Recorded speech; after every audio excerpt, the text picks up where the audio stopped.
All right, let's jump right in, shall we? Today we're going way back to 2011. Ooh, 2011. Yeah, back when Call Me Maybe was topping the charts. We're Yes. diving into the world of open educational resources and open source physics in Singapore. Sounds intriguing. It is, it is. And here's the kicker. Our main source, a blog post, Oh, wow.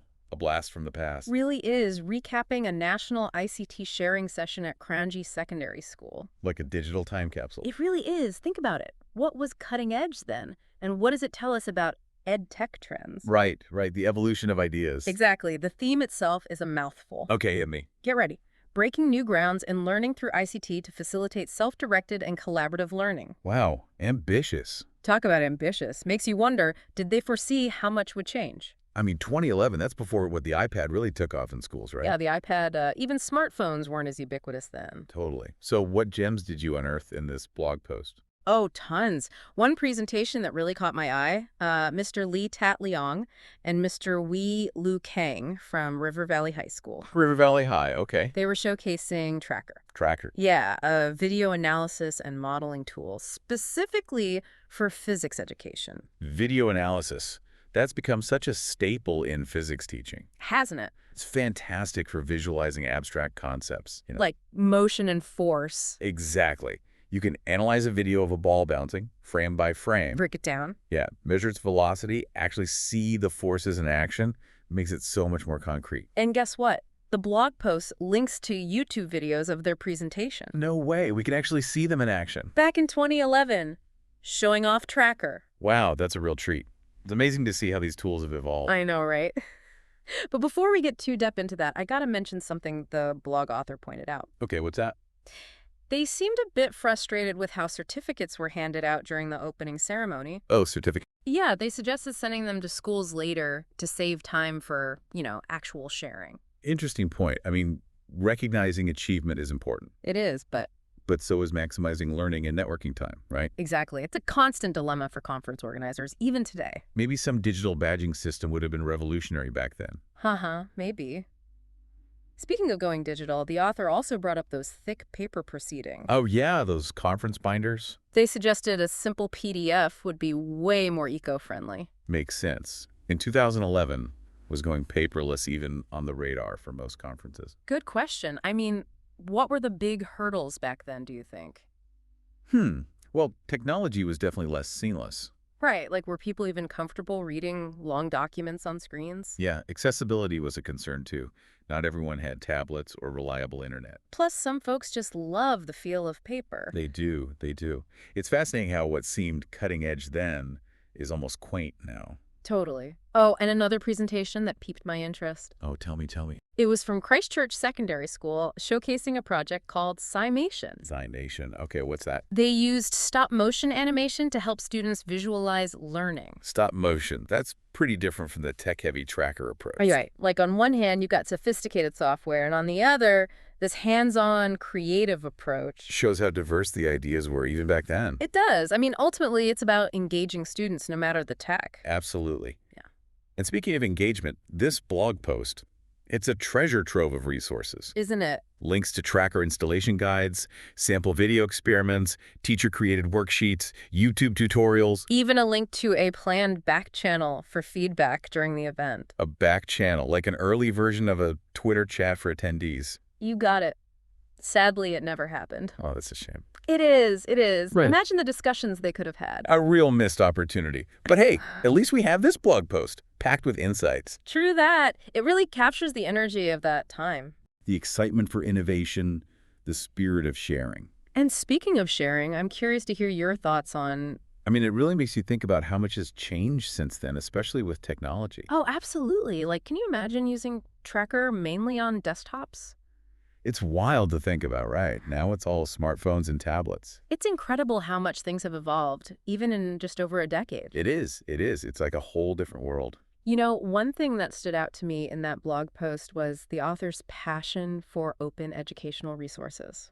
Yeah, they really emphasize sharing and building that community among teachers. Absolutely. They truly believed in open sharing as the way forward for ed tech. And that idea has just exploded since then, hasn't it? Hasn't it? The OER movement is huge now. It is. Everyone should be able to access quality learning materials no matter where they are or their budget, right? Exactly.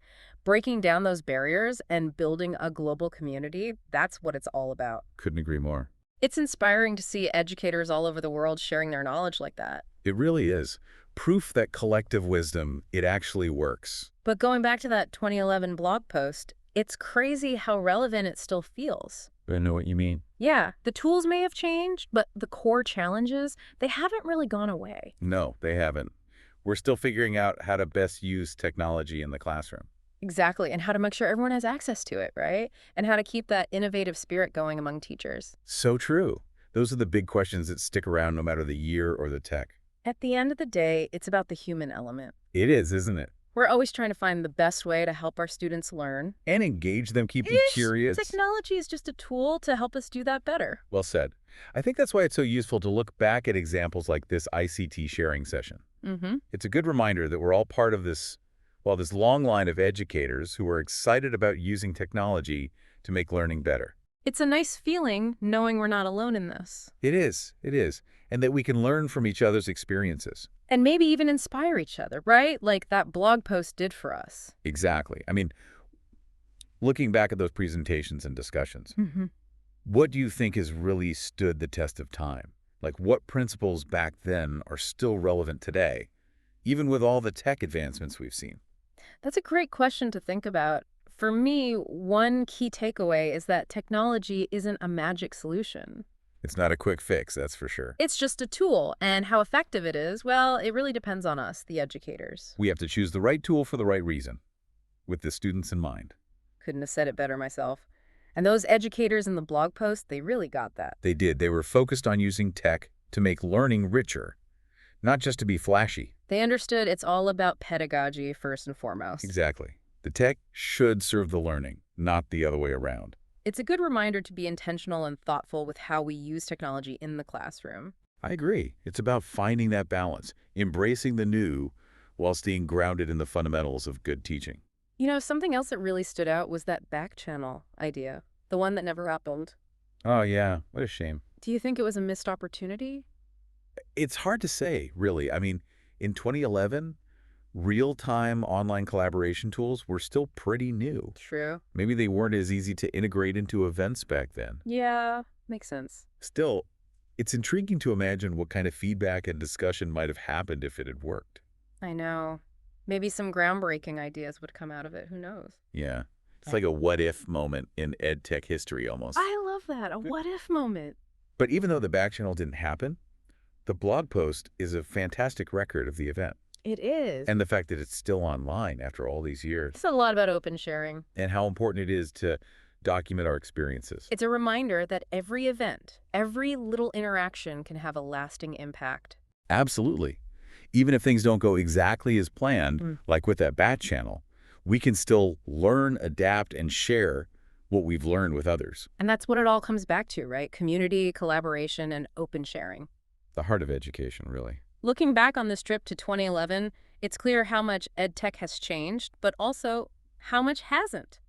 It's true. We've seen a boom in new gadgets and platforms. Yes, for sure. But the core of it all, it's stayed the same. The passion for teaching, the desire to connect with other educators, the belief that technology can help us learn better. Those are the things that truly matter, the things that drive us forward. You said it perfectly. It's that human element that makes revisiting the past so valuable. It's a grounding experience. It is. It reminds us that while the tools might evolve, the purpose of education doesn't change. We're all trying to create learning experiences that are meaningful and engaging. And technology, when used thoughtfully, can definitely help us do that. Absolutely. Which brings us to a crucial question. How can we, as educators, learn from the past to shape the future of ed tech? What lessons from that 2011 blog post can guide us today? Yeah, it's all about being mindful, isn't it? Picking the right tools for the right job and always keeping the student at the heart of it all. You know, diving into these resources from 2011, it's really got me thinking. I bet. It's inspiring stuff. It is. I'm almost tempted to dig out my old physics textbook and try some of those tracker experiments. You should. You might surprise yourself with what you discover. I just might. And for those of you listening in, we highly recommend checking out the original blog post. We'll put the link in the show notes. Oh, definitely do. It's like a window into a very specific moment in EdTech history. It really is. Who knows, it might spark some fresh ideas for your own teaching. You never know. I mean, it's packed with insights, practical resources, and it really shows you how strong the drive for innovation and collaboration has always been in teaching. It's amazing to see those educators embracing new tech and sharing what they learned. Absolutely. They were pioneers in a way, Yeah. paving the way for what we have today. Makes you realize we're all part of this long line of educators building on what came before us. That's a great way to put it. And who knows, maybe this deep dive will inspire some of you to create and share your own resources. Absolutely. The more we share, the more we all learn. That's what it's all about, right? Exactly. Growing together as a community. Well, on that note, we want to thank you for joining us on this journey back to 2011 and the world of open educational resources in Singapore. It's been a pleasure. It has. Until next time, stay curious, keep innovating, and never stop sharing your passion for learning.